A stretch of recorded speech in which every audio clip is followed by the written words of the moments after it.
Thursday. How you doing? This is your girl, Dr. Avis. I am excited to be back on here this evening. Let me just say as a word of caution, okay? As a word of caution, I was right here last night, just about the same bat time and the same bat channels, and all of a sudden, StreamYard wanted to go crazy and knocked me out, okay? So I am hoping that nothing strange happens tonight, all right? So I'm gonna get in, get out. I'm stick and move, get in, get out, tell you what I'm here to talk about, and then I'm gonna get out before anything like blows up. But it seems to be working well tonight. So with that said, I can get on with the getting good, okay? So tonight, I'm excited to be able to share with you what I was trying to share with you last night, and that was the results of my Black business women wellness survey. And I'm providing this for you in the context of a very, very stern and strong belief that I have. And that belief is that you don't have to choose, okay? You don't have to choose. The reality is this has for a lot of people been a challenging year. There's been a lot of people who are abandoning ship. There are a lot of people who are overworked, stressed out, burnt out, like all the things, right? And I want to know, even, and what I think is important to recognize is that across the spectrum in terms of where people are in their businesses, it has been draining for a lot of people. And so what I really wanted to do with the survey that I did and with a little something that I have to share with you tonight is really be able to quantify that and look at that and then see what can we do to solve that problem. Let me be more specific. I mainly focus on helping Black women in businesses, although I do have some brothers that are incredible clients of mine too. And we focus on helping them understand how to elevate their business to the six, multi-six, and yes, even that high heart seven-figure ceiling, okay? But what I also know is that Black women, we face very, very special challenges in life throughout, okay, on a lot of different areas, but in business as well. And that makes the challenge of business that much more challenging when we have to manage it with everything else that we have to do. And so I'm just going to give you a couple of examples of some of the research that I found from my Black Women's Wellness Survey. And then I'm going to talk with you about what I'm going to do about it. Okay. So just to give you a flavor of what I'm talking about here, I found that, for example, for Black women in business, this is a serious matter. Okay. They're not doing this just to be doing something. They are doing this because their financial livelihoods depend on it. Their families depend on it. And not only do their families depend on it, the extended family depends on it. According to my research, over half of the people in my study, which it was over 150 Black women who completed the survey, said that their business provides the financial foundation for them to also, outside of their immediate household, also be able to support other people like their parents, their siblings, their nieces, their nephews, and other individuals, okay, in addition to supporting their children and helping to support their spouse. So our responsibility, our economic responsibility is key, not only for our own households, but for the other households to depend on us. And we are stressed up, stressed out, overworked, overburdened, okay? According to my research, over half of the Black women business women that I surveyed indicated that that their businesses had a negative effect on their health, 57%. Over half has said it has had a negative effect on their relationships, 56%. And over three quarters said that it has led to increased stress, 78%. Now, if that sounds like you, say, hello, that is me in the chat. I don't know if you've been stressed out, your health has taken a hit, your relationships have taken a hit, but none of these things are good, all right? When I looked even further at what's the cause of the stress. Hey there, Wendy, how you doing? A lot of things popped up. 66% said challenges with business revenue, okay? It's been one of those years, you guys. What do you know? 56% said overall financial strain. 26% said their personal health challenges. On from there, they talk about relationships with their extended friends and families, their romantic partner, their children's well-being, all of those things. But one of the things I found to be most impactful to me in terms of this particular research was that 95% of the Black women who answered this survey said that even with all that they were juggling, even with all the stress that they were carrying on their backs, even with all the responsibility that they were living up to, not only for their family, but for extended family. Even though they're dealing with, half of them are dealing with health challenges, in the midst of health challenges and relationship challenges, even with all of that on their backs. Some 95% of Black women say that in their social circles, they're considered to be the strong one. They're considered to be the strong one. And 60% said that there's nobody that's strong for them. This is a problem. This is a problem. I could go on and on and on. I want to stop there, but I will say it's a problem. And the problems that really struck me about this is that there are a lot of sisters out here who are suffering. Hey there, Cynthia, how you doing? Good to see you. They are doing the damn thing. They're building, they're running businesses, they're doing what they have to do for all the people that they have to do it for, but they are literally killing themselves in the process. They're stressed out, they're overworked, they're tired. Another one of those, I remember one of the findings in there was like roughly half of them said that they're chronically tired. They're tired all the time, chronic exhaustion. Health is impacted in a very, very negative way. And we do know this. Absolutely right, Linda. Absolutely right. And it's just sad to see, though. It's sad to see it in black and white. I'm here because I want you to know it does not have to be this way. It does not have to be this way. You do not have to run yourself ragged for everybody else, okay? And I know it's you might be saying, hey, it's easy for you to say that. Listen, I want you to understand that I know what you're going through. I've been where you are. I am where you are in many respects, in that I am a full-time entrepreneur. My family depends on this. I'm not doing this for a hobby. This is the thing, okay, that puts my kids through college, that makes sure that we have food on the table. All of those things are real for me, okay? But what I will say is that you do not have to surrender or come to the belief that in order to be successful in business, you have to sacrifice your health. In order to be successful in business, you have to sacrifice your relationships. In order to be successful in business, you have to be going on 10 all the time and never take time out to take care of you. We're not doing that, ladies. We are not taking that mindset into 2024. Is there anybody here that you're like, okay, we ain't bringing that over into 2024. That can stay right here in 23. Okay, it can stay right here, because I want you to sort of flip how you're thinking about this. Imagine if you woke up each and every day full of energy, revitalized, inspired even. Imagine if you woke up, you navigated your day in such a way such you weren't all tense and stressed out and full of anxiety. Imagine if you would allow yourself the actual luxury of actually putting yourself first, okay? Like on a regular basis, all right? Oh my goodness, wait a minute. Oh, that reminds me of this. I found the right page. One of the statistics here from the survey, 4 out of 5 Black business women said they spend more time serving others than they spend fulfilling their own desires. Sis, cease and desist. Stop doing that. You're exactly right. Linda says, and they have no time to take care of their already existing health conditions. Absolutely, let alone any new ones caused by stress. Ain't that the damn truth? Because we oftentimes don't make the connection between stress and all of the negative health effects that it results in. I saw Wendy's on here. She is an expert in this. Listen, to really unpack all this and let you know, yep. Yeah. I'm sorry. I'm just reading what Willie is saying here. It's a very long comment I was trying to see. Absolutely. Uptick medically and then real estate. Absolutely. I hear you, Willie.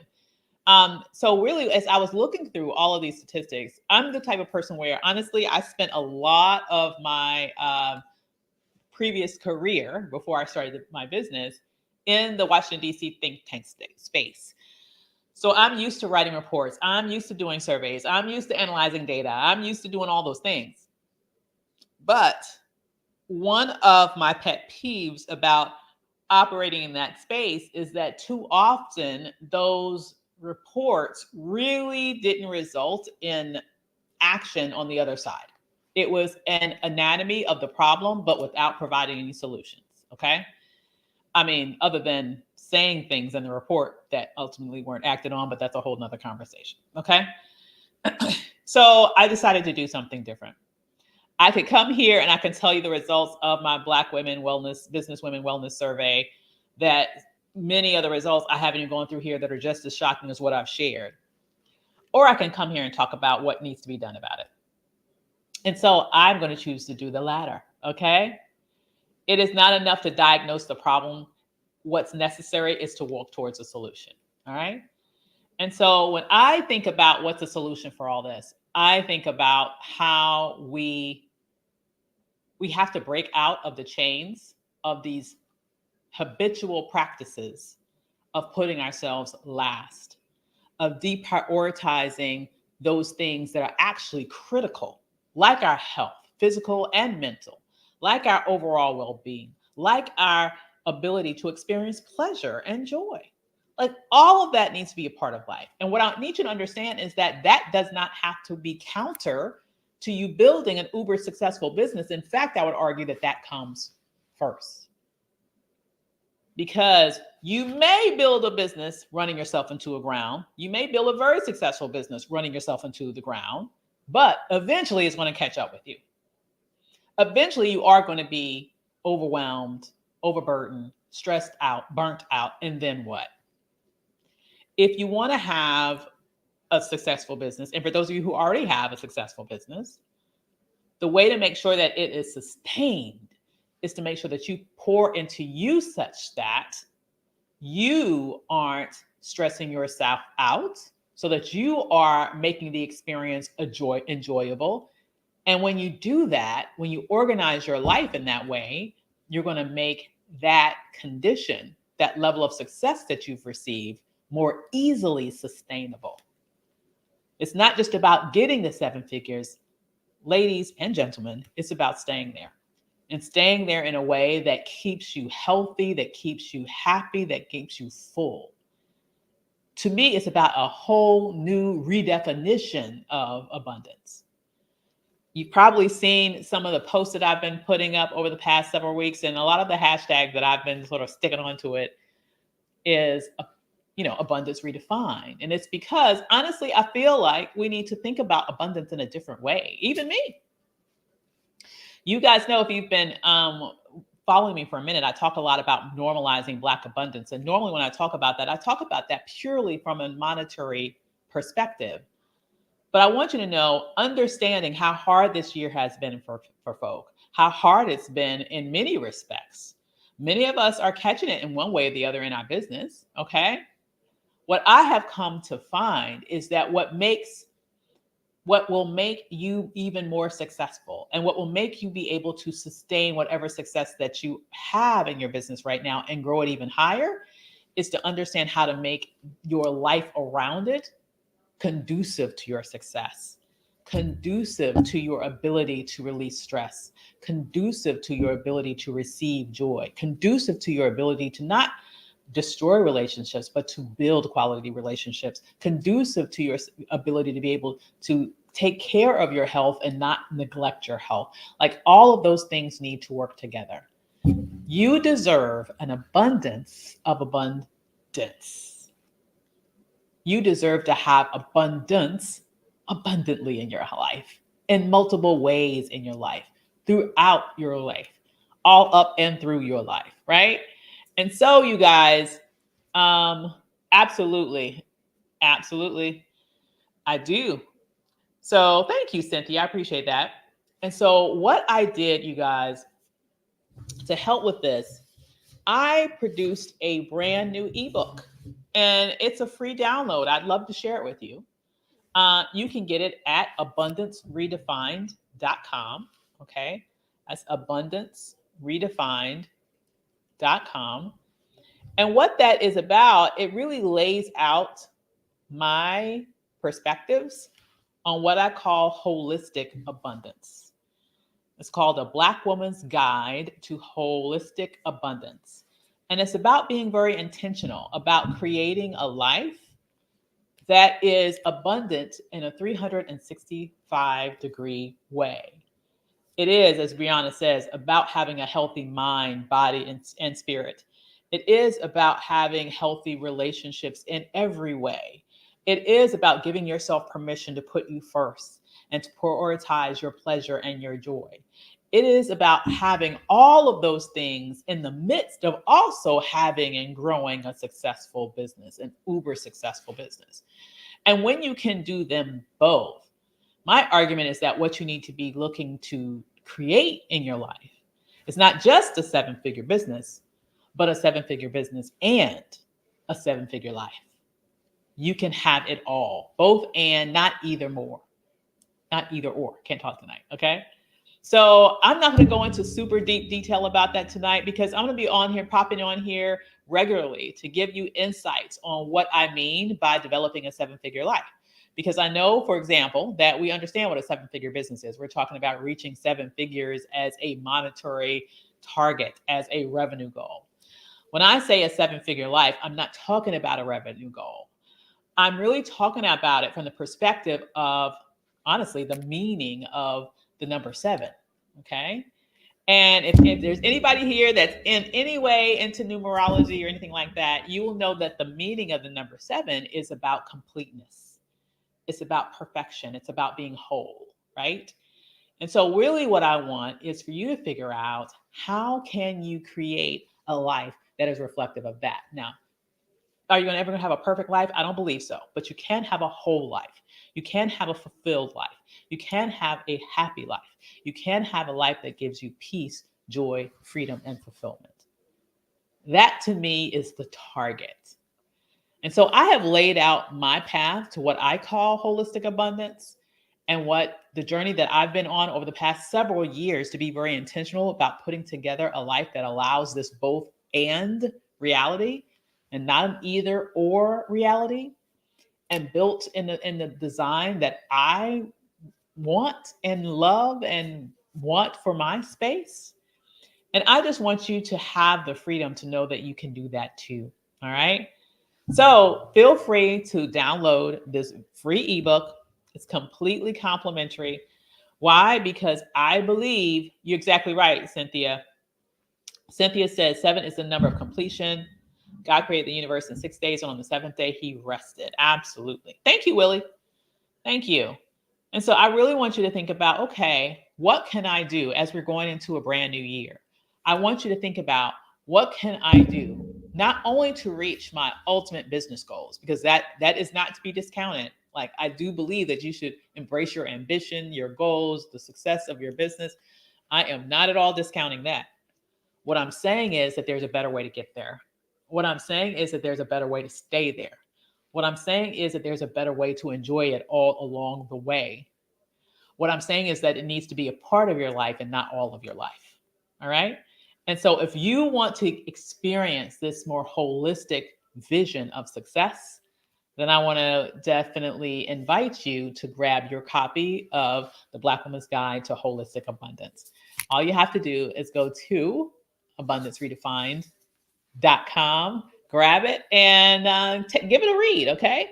I'll be back here on the next several days talking about some different aspects of it, because I'd love to get your feedback. I'd love to know what you think. I'd love to get your perspective.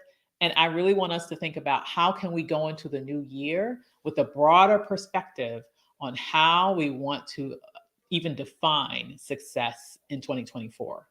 Yes, we want to be successful monetarily. Yes, we want to have all the things, but we also want to have the life that allows us to enjoy the things.